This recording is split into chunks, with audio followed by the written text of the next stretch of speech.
moteur. Je vous écoute les amis. Quoi? C'est pas moi qui vais dire. Oui. Bonjour. Comment est venue l'idée de créer ces deux livres? Ah, d'où est venue l'idée de créer ces deux livres? Alors en fait, en réalité, l'idée, elle est beaucoup plus ancienne que ma chaîne YouTube, elle est encore plus ancienne que mon spectacle. Depuis toujours, j'ai été intéressé par ce qui touche le mental, le cerveau. Et au départ, dans ma vie, je donnais des formations et des conférences à le sujet, sur ce sujet, et du coup, je voulais mettre ça sous forme de livre. J'avais jamais eu l'occasion. Et à peu près en même temps que le lancement de ma chaîne YouTube, j'avais un contact avec un éditeur et il m'a dit ça dit de faire un truc, je fais mais j'ai trop de trucs moi à mettre dans les livres. Et du coup c'est comme ça qu'on l'a fait, mais c'est une idée très ancienne du coup. Est-ce que vous avez des petites idées pour notre chaîne YouTube parce que c'est Rappel TV? On vient de l'ouvrir juste hier en fait. D'accord. Mais alors, c'est surtout de quoi avez-vous envie de parler sur votre chaîne? Non, en fait, on va faire des interviews.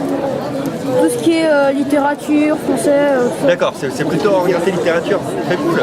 Bah, je sais pas, ce qui pourrait être intéressant aussi, c'est de prendre des autobiographies aussi pour apprendre un peu à connaître les gens. Moi personnellement, j'adore les autobiographies ou les biographies, en savoir plus sur une personne.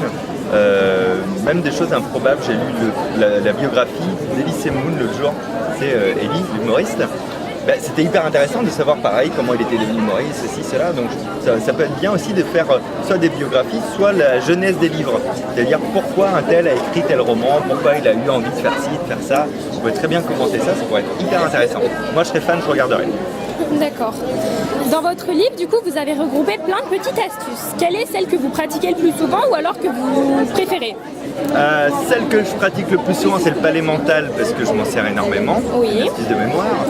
Et celle que je préfère, je pense que celle que je préfère, c'est les grosses multiplications de têtes. Ça m'amuse. D'accord. J'aime bien. Très bien. Bienvenue dans mon monde. Je vais te poser une question. Ce livre, c'était un rêve tout petit. Vous pensiez déjà petit à créer un livre ou alors avoir la célébrité que vous avez maintenant ou pas du tout? Alors, écrire un livre tout petit, non, je pensais pas. Mais j'ai beaucoup lu toujours. Donc je suis très amoureux des livres. Et la petite notoriété que j'ai, non, je pensais pas. En fait, c'est génial d'être reconnu pour son travail. Après, j'ai jamais voulu être connu pour quoi que ce soit, tu vois. D'accord. Mais le fait que les gens apprécient mon travail, ça c'est hyper valorisant et je suis le plus touché du monde. Et pourquoi vous avez fait ce format de livre et pas par exemple une BD où vous expliquiez un peu votre vie mais sous forme de bande dessinée ou un peu une encyclopédie comme vous l'avez fait sur vos livres?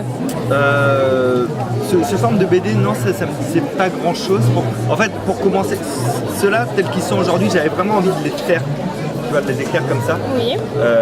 Donc je ferai peut-être d'autres formats différents un jour, mais je voulais un truc un peu plus traditionnel pour commencer. Oui, c'est vrai que ce format est très bien. Moi, j'ai beaucoup aimé le lire, le premier. Merci. Merci beaucoup pour cette interview. Abonnez-vous. Oui.